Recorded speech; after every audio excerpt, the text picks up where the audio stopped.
E nderuar zonja Erida Skëndaj,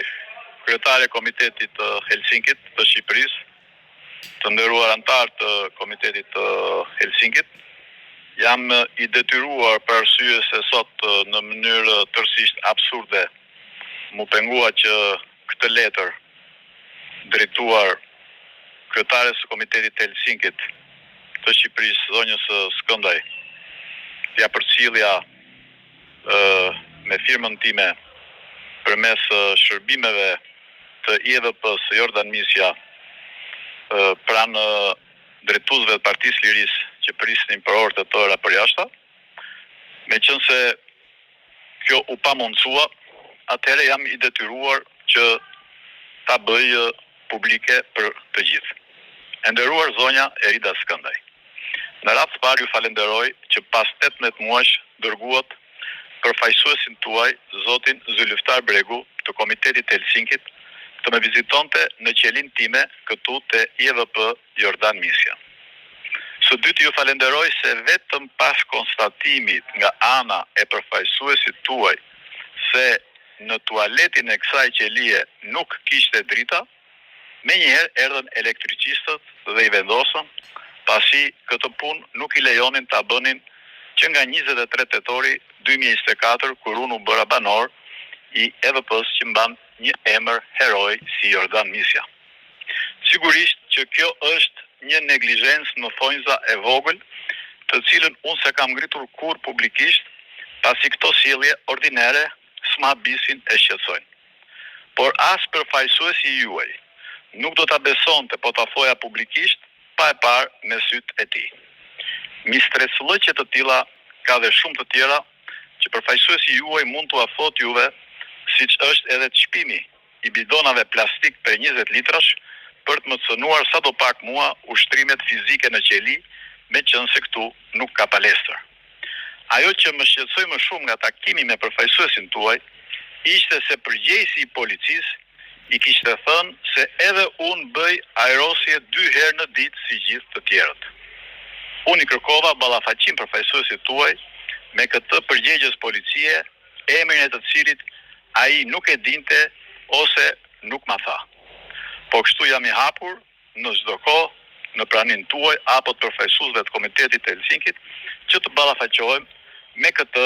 përgjegjës policie që mashtron Komitetin e Helsinkit. Që nga dënimi im, pas komunikimit telefonik me gazetaren Aida Tonçilla, në fillim të korrikut 2025, përmes numrit të avokatit tim zotit Sakani, unë bëj vetëm një herë në ditë aerosje ndryshe nga 500 banorët e tjerë të IEVP-s Jordan Misja, dhe këtë e din dhe e shohin të gjithë këtu përveç këtij shefit të policisë. Po kështu duhet të dini se edhe sot e kësaj dite, edhe pse kam kërkuar zyrtarisht, edhe përmes avokatit tim, ende nuk na është dhënë vendimi zyrtar se përse jam dënuar unë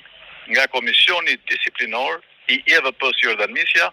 që në fillim të korrikut 2025. A nuk kam të drejtë edhe unë si çdo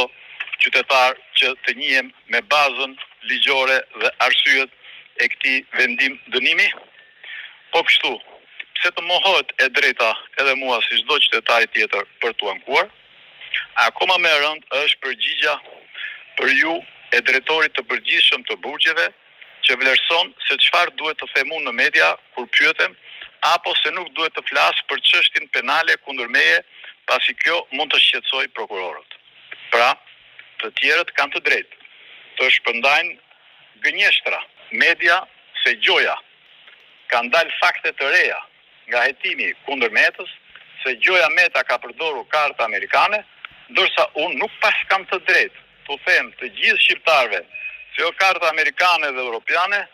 por kur s'kam patur mundësinë të përdor as kartë shqiptare. Në një vend demokratik, jo vetëm prokurorët kanë të drejtë të akuzojnë, apo edhe të abuzojnë për fat të keq, dhe kjo varet nga personaliteti i tyre, por edhe akuzuari ka të drejtë të mbrohet publikisht dhe të distancohet nga gënjeshtrat në adresë të tij. Nëse i pandehuri intimidon prokurorët apo dëshmitarët, të cilët në rastin tim nuk ekzistojnë, Askush nuk i ndalon prokurorët të ngrenë akuza të reja ndaj të pandehurit, përfshirë edhe rastin tim. Për më tepër që për shkak të funksioneve më të larta që ka mbajtur në Republikën e Shqipërisë, si president, kryetari i Kuvendit dhe kryeministër, por edhe si president i Partisë së Lirisë sot, kam detyrimin të jap llogari para qytetarëve shqiptar për çdo akuzë apo trillim kundër personit tim. Nuk mund të jetë cënim i jetimit, zonja kryetare, të kërkosh publikisht që të pyetet personi konkret shqiptaro-amerikan që prokurorët s'kan dashur ta bëjnë deri tani për 4 vite me radhë. Edhe vetë gjyqtarja, zonja Irena Gjoka, e konstatoi këtë mangësi të hetimit në dosje dhe ja la për detyrë gjykatës së themelit për ta zgjidhur në të ardhmen. Nuk është cënim i hetimit, zonja kryetare, që të kërkohet që letër porosit drejtuar Shtetet Bashkuara të Amerikës për lobimet të bazohen mbi kontratën e ligjshme të LSI-s me GSI-sën të regjistruar në Shtetet e Bashkuara të Amerikës dhe në Shqipëri, dhe që çdo gjë të bëhet transparente sipas kësaj kontrate, si e vetmja mënyrë për të verifikuar nëse ka shkelje të ligjeve amerikane apo shqiptare dhe cili apo cila palë apo person është përgjegjës për këto shkelje nëse janë të vërteta në SBA apo në Shqipëri. Keqpërdorimi i paraburgimit tim si mjet persekutimi politik dhe njerëzor nuk ka ngjashmëri as me Rusinë e Putinit, ku kundërshtarëve u është lejuar të intervistohen edhe nga mediat ndërkombëtare në burgjet më të largëta të Siberisë. Po kështu është një mashtrim që ju është bërë juve se gjoja jam lejuar të takohem me zotin Tedi Blushi. Që nga qershori 2025, asnjë takim shtesë nuk më është lejuar dhe pranuar me zotin Tedi Blushi. Madje ende vazhdon i bllokuar në mënyrë të paligjshme numri i tij i telefonit pavarësisht nga rekomandimi i avokatit të popullit. Zoti Blushi apo edhe zoti Petrit Vasili apo Edmond Panariti gjatë kësaj kohe kanë ardhur në vend të familjarëve të mi me kërkesën time, duke sakrifikuar takimet me familjarët e mi. Kjo është në kundërshtim me të gjitha të drejtat e mia njerëzore, por edhe politike, si kryetar i Partisë së Lirisë, të njohura këto nga konventa europiane për drejtat e njerëzit, por edhe të rekomanduara nga vetë avokati i popullit zyrtarisht. Unë s'kam kërkuar të bëj mbledhje të Partisë së Lirisë këtu, siç lë të nënkuptuar përgjigja e ish drejtorit të përgjithshëm zotit Qose për ju, por të kem mundësinë që përveç 4 takimeve familjare, si çdo i paraburgosur tjetër në Republikën e Shqipërisë, të kem takime shtesë me deputetët e Partisë së Lirisë apo drejtues të caktuar të saj, siç ka ndodhur para zgjedhjeve të 11 majit 2025. Po kështu, ju keq informoheni kur ju thuhet se s'ka patur kërkesa nga ne për të dhënë intervista në media, kur janë me 10 kërkesat e gazetarëve të njohur për të më intervistuar. Disa prej tyre kanë marrë leje edhe nga SPAK-u, por janë bllokuar nga drejtoria e përgjithshme e burgjeve që ju ka gënjur juve. Ne do t'u vëmë në dispozicion të gjitha kërkesat e gazetarëve dhe përgjigjet e SPAK-ut apo të drejtorisë së përgjithshme të burgjeve. Unë, zonja kryetare, nuk kërkoj asnjë trajtim të privilegjuar, por të drejta të barabarta si gjithë të paraburgosurit e tjerë dhe po kështu garantimin e të drejtave të mia politike, ku kryesorja është heqja e pengesave të paligjshme të komunikimit telefonik me zotin Blushi, si sekretar i përgjithshëm dhe kryetar i grupit parlamentar të Partisë së Lirisë dhe drejtues të tjerë të kësaj force politike, lejimi i takimeve me deputetët, pasi siç ju keni konstatuar me të drejtë, ndalimi i këtyre takimeve ka qenë i paligjshëm dhe i parregullt nga drejtoria e burgjeve. Në pamundësi për të ardhur e për t'ju takuar në zyrën tuaj, unë ju mirpres në çdo kohë nëse ju e gjeni atë për të biseduar edhe çështje të tjera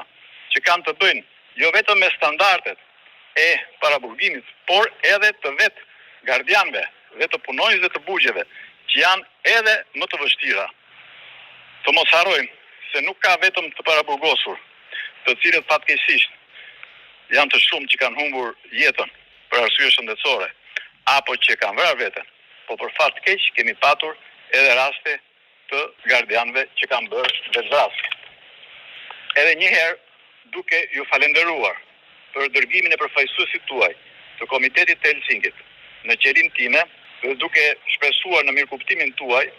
në bërjen publike të kësaj letre, me qëllimin e vetëm që përmes transparencës të përgënjështroj të gjitha të pavërtetat që ju janë raportuar juve dhe Komitetit të Helsinkit nga autoritetet përgjegjëse për shkeljen e të drejtave të mia,